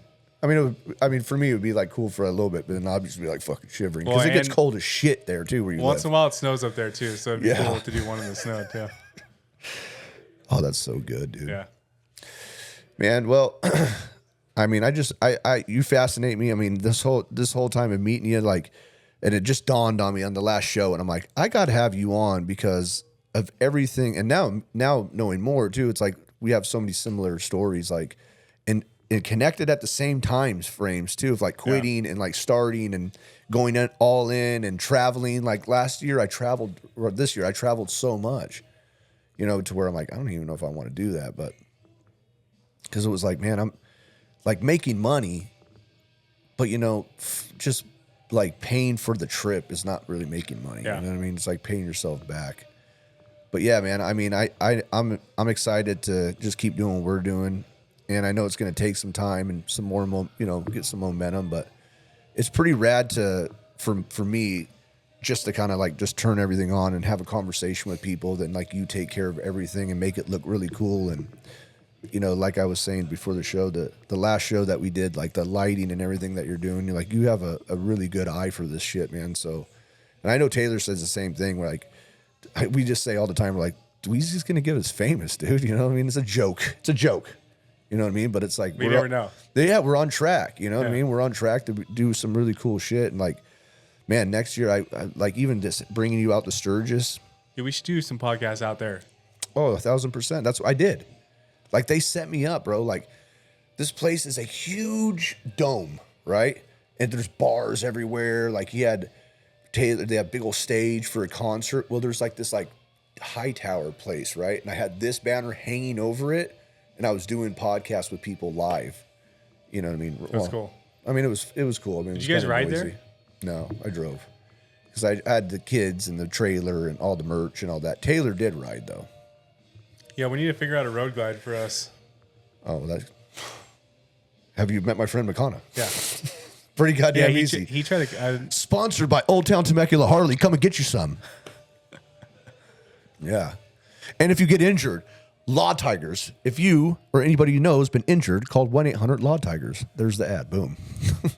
Perfect. Yeah. Well, listen, man. Appreciate you coming on. And it's actually, what did you think? Because it's like now you're like behind the scenes. Well, you've already done a podcast, so it doesn't really matter. You already know what to do. No, this was good. This was comfortable. Yeah. Well, you're gonna kill it, man. Because interviewing people and like seeing like the personality that you have, like you're gonna kill it. You know all the questions to ask. Like I was really genuine too. Like when there's a podcast and like you're trying to think of things to say to somebody, knowing that I was gonna ask you about carnivore, it's like you already knew like where we're gonna go next. So it just made it super easy. When's your first show gonna air? Lock it in now. So now it's out in the open. Now you got to do it. Probably the first week of January. Boom. Oh, so first of the year. Yeah. Fuck it, just hit them hard. Yeah, I should have 5 or 6 done before January. Mm-hmm. That gives me 2 or 3 months, and then in those 2 or 3 months, and I'll start stacking them in. So you think? I mean, that's a good idea, right? To have some in the kitty, right? So if something happens, you can still have episodes. Yeah. I mean, I did that for a while too, but it was just so hard to do, man. It's so hard to do like 2 episodes a week. Yeah. Guess, you know what I mean? You got to figure out. I don't know. This setup is good though. How I'm doing it, I feel. Yeah, I think one a week one a week is solid. Anything more than that, in my opinion, is a little excessive. Yeah. So where can they find you at? The people. Dweezy Films. The peoples. Dweezy Films on Instagram or Dweezy Eats for the carnivore Instagram. Boom. Yeah, definitely check that out. I mean, I wish I could just be more committed to it, man. I wish I liked eggs too. God damn it. I love bacon. I had bacon this morning. Commit to do what Sterling did. Commit to 30 days of as strict as all strict. You can't cheat. And so what? That just literally consisted of bacon, beef, bacon, butter, and eggs. Add chicken once in a while. Add fish if you like fish. I don't know about the whole. I love carbs, dude. I mean, we all do. Man, how the hell did you do it, Sterling? You just gotta challenge yourself, though. It's hard, right? I love pasta. You know, Thrasher said something that stuck with me. He was talking about how people do a diet or they do whatever that makes them feel really good. Yeah. Life is going good and like their energy levels are up, all this stuff is good. And then they come up with this dumb excuse of why, oh, life's getting too busy. I can't do that anymore. Yeah. So they go back to feeling like an absolute piece of junk. You know, they're sluggish and just. I think if you commit to the 30 days, 15 days in, you're gonna be like, oh shit, I feel 100 times better already. 10 days in, you feel better. Yeah. And then like once you get to that 30-day mark, you're like, dude, I just crushed 30 days and I feel phenomenal. Let me go do another 30 days. Then you get 60 days in, like you feel unstoppable. I don't know. It's like it takes like anything. It takes momentum. Yeah, it takes momentum. I mean, it's like no greens or nothing. Like yeah, what's for she dinner? struggles with that one. What's for dinner tonight? Uh, What's for dinner tonight, boss? steak. Probably steak and shrimp. Steak and shrimp. Okay. Yeah. But I won't eat the shrimp, but you're not a big fan of seafood? she likes shelled shrimp. I bought shellless. Oh, you she- have. She bought shells. So I'll have shrimp. I Not just a big can't. I fan. can't peel them. I don't like them. Yeah, no, I'm not a big fan of seafood too. It's weird. It's the smells, man. With me, I'm like, as soon as it smells somewhat bunk, I'm like, nah, I'm out. You have to cook everything. So we have like a old protein powder bucket thing Yeah. that's like 75% full of bacon grease. We keep Okay. it in the fridge. So that's what we cook with every day. And like when we cook a steak, we'll sear a steak and I put butter and bacon grease in there. And then that's your steak dipping sauce, dude. You make the cowboy butter too? Well, no, because I had some the other night and it had like parsley and basil and all this other shit in it, but it was good as fuck. Sounds good. Yeah. I think you can definitely add some of that stuff in your diet on the carnivore diet. Mm-hmm. But going for the elimination, what makes the carnivore diet so easy, in my opinion, is there's no gray areas in the diet. Like you can have 5 things. Yeah. That's it. Yeah. So like keto. Makes sense. Keto is we've done keto, and it's like so many gray areas. Like we're eating keto toast. What is keto? What is that? Yeah, you what know? is it? You look in the ingredients, it tastes nothing like nothing. Yeah. What the fuck is it? So you're eating all this like ultra processed food, whereas when you go to the carnivore diet, it is strictly just animal based, beef, bacon, butter, and eggs, and that's it. So I think once you get to a certain point of the carnivore diet, maybe you can add like avocado or maybe add a few things in. But people struggle with diets in general. They Yeah. can't do it. They start a diet and they're like, oh, I'm gonna do 5 days and I'm gonna do a cheat meal. Why? Like, Yeah. what do you need to do a cheat meal for? Like, if you're on a diet, it should be making you feel better. So why do you need to cheat off Yeah. of feeling better? You know? It's nuts though how much red meat, and they say for so long how it's like so bad for you and your heart and all this shit. But the first month that we did the steak diet, basically, my wife and I felt better. She felt fucking amazing, but I felt better too. Yeah. But I was still eating rice and stuff. I mean, to me, my favorite meal of all time is steak, rice, and green beans, Yeah. or potatoes. Rice is so good. Yeah, I mean, I eat rice every day, like ground beef and rice. That's normally Like what I just white eat rice? for lunch all day long. Yeah. All day long, and I got that from Taylor Thrasher. Yeah, I don't think it's ground beef and it's rice. bad for you. Humans just struggle to eat good. No, and it's so easy to slip too. Yeah. I mean, look, the election's over, and I definitely won't get into it. But there is some on TikTok where I saw. I was blown away about how Quaker Oats that's sold in the United States ingredients, Quaker Oats that's sold in the compared to- UK, and it's like 3 fucking things, and I'm like, what the fuck are they feeding us? Yeah. So Yeah. Then also that's a you go discussion into a for grocery old store. RFK to figure out, my guy. Yeah.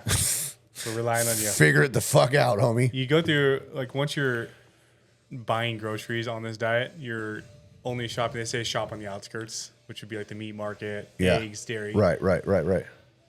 Like when you walk through the store, you don't think about it before, but once you are only shopping for that, and you go and you shop for 10 minutes, you buy a couple steaks, and that's it. The thousands of things you walk past, Yeah.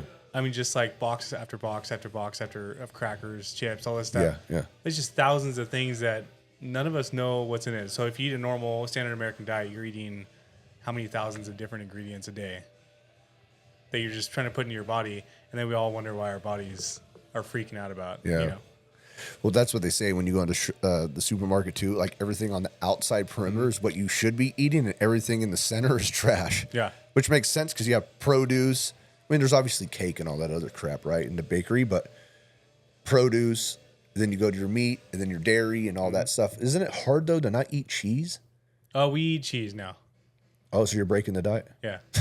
Yeah, that is a So hard one. okay, well, what do you put on the cheese? We only eat white cheese. Yeah, you don't eat yellow cheese. What's the difference? The food coloring in the yellow. Okay, well, that makes sense. So what are you eating? Just cheese by itself? No, like one of my favorite snacks is like deli cut thick bacon with cold cheese. I don't know why. It's Really? like, What were you having the other day? It was like jerky, I think. And you were saying it was a snack that you were having, or sausage or something. I can't remember what it that was. was steak, beef fillet. Beef, but it was dry, right? No, Oh no. the one I was dipping, Yeah. the one I did that slurping. Yeah. That one. No, that was a beef fillet from Old 39 Ranch. So he does these like Denver cuts and beef Hey, fillets. by the way, good job plugging them multiple times, dude. Like, Yeah. stay up, bro. You're meant for this shit, dude. Dweezy hashtag 10 for a little Hey, discount. and look it. I mean, if you want to send something my way too, go ahead, dude. I'll shoot you my address later. Yeah, we'll do an Instagram reel on that. Yeah, we'll do a collab, dog. No, but he does these beef fillets and beef Denver cuts. I've never even heard of them. Yeah, what is that? I asked him the first time because I'm like, hey, when I was Denver like, cut. I was looking at all this stuff. I'm like, hey, what's a Denver cut? And he's like, oh, when you're a rancher, those are like the better than filet mignon. Really? Dude, it is the most tender beef you will ever eat. My mouth is watering Yeah. right now. Yeah, I'm so I do hungry, the bacon grease in a skillet with butter, sear it in there, and then you pour that into a bowl, and that's what I use as a dipping sauce. Okay. And you just put pepper and like flake salt. Yeah. Dude, some Flake salt on steak is phenomenal. It's fire. It's so Yeah. good. But I like what I've been doing now is just lairly seasoning salt or lardly seasoning salts, Yeah. whatever the fuck it's called. Love that shit. My grandparents used it. It's bomb. Yeah, it's the best. It's like an old school seasoning for sure. Yeah. We don't use it, but we All try right. we try and stick to. God, I'm so hungry now too. Yeah. Man, I can honestly see I can talk about this carnivore shit all day, dude. I was literally gonna end the show and I'm like, oh well, what about this? Well, maybe you can come on to mine and we can talk more. Nailed it. All right. That's been another fucking show of the LFG night. You know, I need to stop saying that because I can't say show with the show. You know what I mean? I was thinking about, should I just change the name? You know? I would say, welcome back to the LFG's 1984 show. It doesn't make any sense. Anyways, I'm out. Later.